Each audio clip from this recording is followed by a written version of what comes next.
personajes A y B. Parce, Janet nos puso la de trabajo. ¿Qué es? Es sobre el petróleo. Uy, lo ayudo, entremos a Wikipedia a ver qué dice /y, yo sé resto de ese tema, pregunte y respondo, 2 líneas a escoger, vea cuál le parece mejor.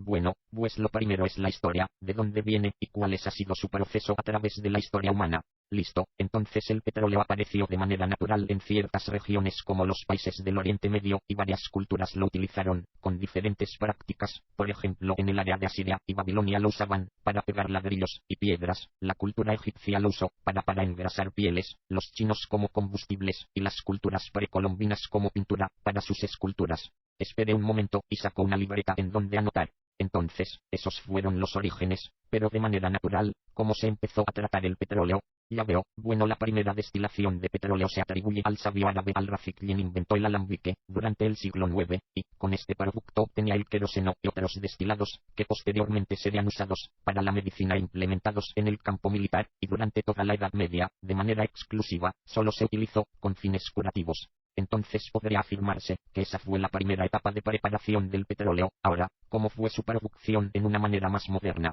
Gracias a los trabajos de G.A. Irwin, los métodos de refinamiento empiezan a perfeccionarse, y el resultado son productos que se usaron principalmente para el engrasado de máquinas. Este periodo de tiempo vendría a hacer parte del siglo XVIII.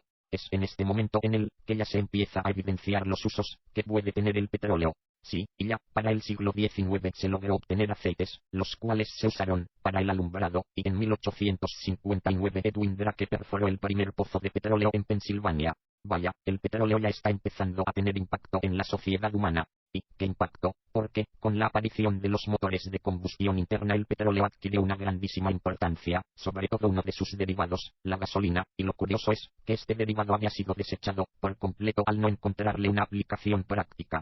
Jajaj, eso sí es curioso. Y desde ese momento el petróleo se convirtió en un recurso primordial, tanto así que el 14 de septiembre de 1960 en Bagdad, se constituye la Organización de Países Exportadores de Petróleo, OPEP, una organización, pero qué gran apogeo tuvo, pero un uso desmesurado debió de haber traído alguna consecuencia negativa.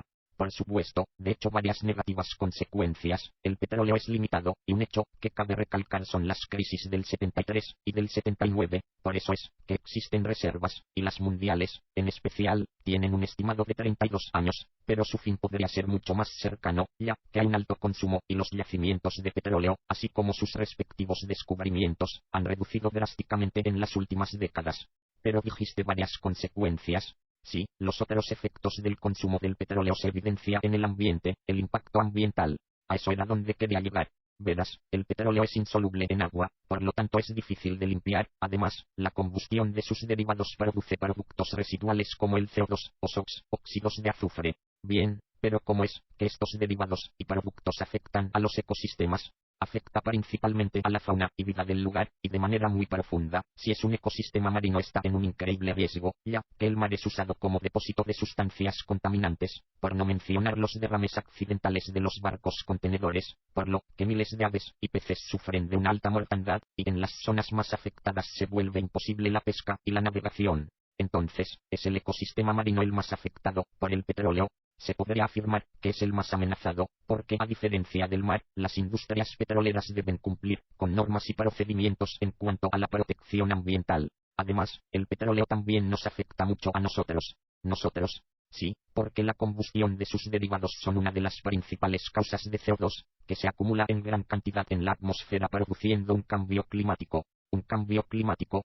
Sí, las propiedades naturales de la Tierra como lo son la temperatura o la presión atmosférica alterarán su comportamiento, de manera que si su conducta es nociva para nuestras actividades sociales, nuestra población humana reducirá drásticamente. Y, para terminar, ¿cuáles son las propiedades físicas y químicas del petróleo, así como sus derivados? Entonces, las propiedades físicas son la coloración. El color del petróleo varía del amarillo al rojo pardo, las clases más oscuras tienden a ser muy opacas. Por luz reflejada, el aceite crudo es usualmente verde, debido a la fluorescencia. Por lo general, su tonalidad se oscurece con el aumento de su peso específico, que se incrementa al aumentar su porcentaje de asfalto. El olor es característico y depende de la naturaleza y composición del aceite crudo. Los hidrocarburos no saturados dan olor desagradable debido al ácido sulfídrico. Los petróleos crudos de California, Rusia y Rumanía tienen olor aromático. Los de Pensilvania tienen olor agradable a gasolina.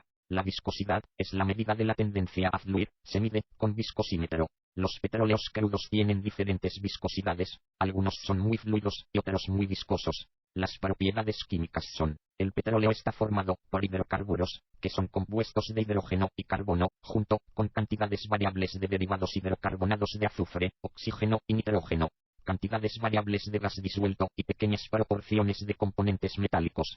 También puede contener agua en suspensión o en emulsión y sales. El número de compuestos es muy grande. En un crudo determinado se han aislado hasta 277 compuestos de hidrocarburos. La mayoría de hidrocarburos aislados se clasifican como hidrocarburos parafínicos, 33%, son hidrocarburos saturados homólogos del metano, Ch4. Su fórmula general es CnH2n2. Cicloparafinas naftenos, 21%, son hidrocarburos cíclicos saturados, derivados del ciclopentano, C5H10, y del ciclohexano, C6H12. Su fórmula general es CnH2n.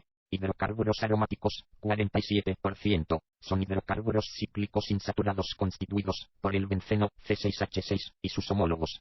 Su fórmula general es CnHn. Y, para concluir, sus derivados son muy extensos, por eso se pueden clasificar en grupos. Estos son: las gasolinas líquidas, fabricadas para automóviles y aviación; los lubricantes, aceites para maquinarias, aceites de motor y grasas. Estos compuestos llevan ciertos aditivos para cambiar su viscosidad y punto de ignición; las ceras, utilizadas en el envase de alimentos congelados, entre otros. La brea se usa en alquitrán y grava para techos o usos similares. El asfalto se utiliza como aglutinante para la grava, que se utiliza para la pavimentación de carreteras. Los petroquímicos a menudo son enviadas a plantas petroquímicas para su transformación en una variedad de formas. Los petroquímicos pueden ser hidrocarburos olefinas o sus precursores, o diversos tipos de químicos como aromáticos. Los petroquímicos tienen una gran variedad de usos. Materiales de polímero puede utilizarse como plástico, elastómero o fibra sintética, o bien algún tipo de estos tipos de materiales intermedios. Algunos polímeros son también utilizados como geles o lubricantes.